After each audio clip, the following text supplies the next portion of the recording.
இஃப்தார் நோன்பு திறப்பு விழாவில் தவைக்க தலைவர் விஜய் உரையாற்றி வருகிறார். அதனை பார்க்கலாம்.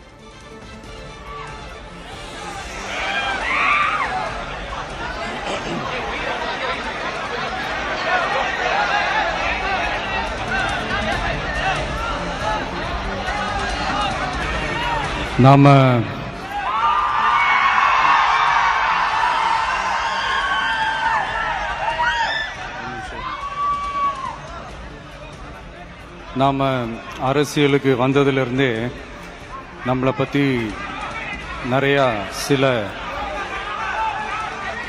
வதந்திகள் எல்லாமே சொல்லிக்கிட்டு இருக்காங்க இல்லையா?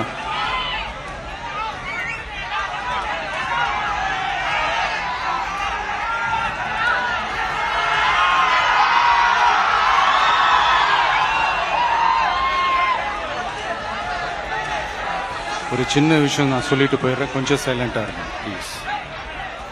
நாம் அரசியலுக்கு வந்ததிலிருந்தே நம்மளை பற்றி நிறையா சில வதந்திகள், அந்த டீம் இந்த டீம் அப்படிலாம் சொல்லிக்கிட்டு இருக்காங்க இல்லையா? ஆனால் இவர் எந்த டீமும் கிடையாது, மக்களுடைய டீம்,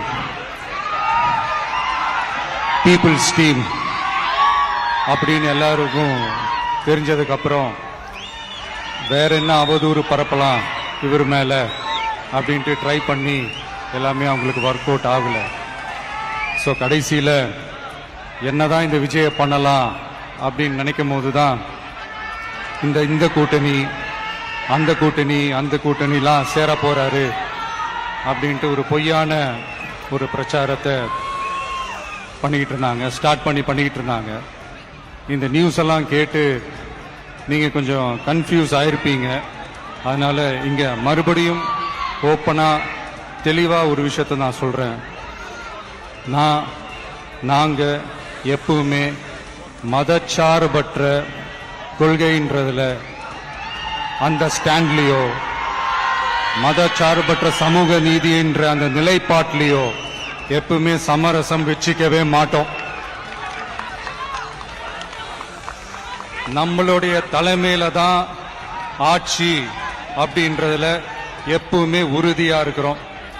நம்மளுடைய முதல் மாநாட்டில் கூட நான் சொன்ன மாதிரி அரசியல்ல யாருக்காகவும் எதுக்காகவும் எந்த விதமான ஒரு சமரசமும் நாம வச்சுக்க போறதே இல்லை, அந்த பேச்சுவார்த்தையே கிடையாது. சரிங்களா?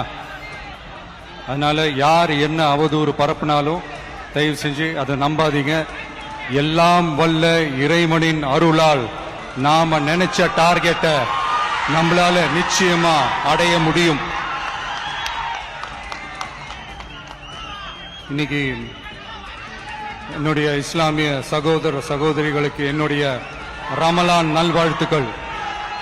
கான்பிடண்டா இருங்க, நல்லதே நடக்கும், வெற்றி நிச்சயம்.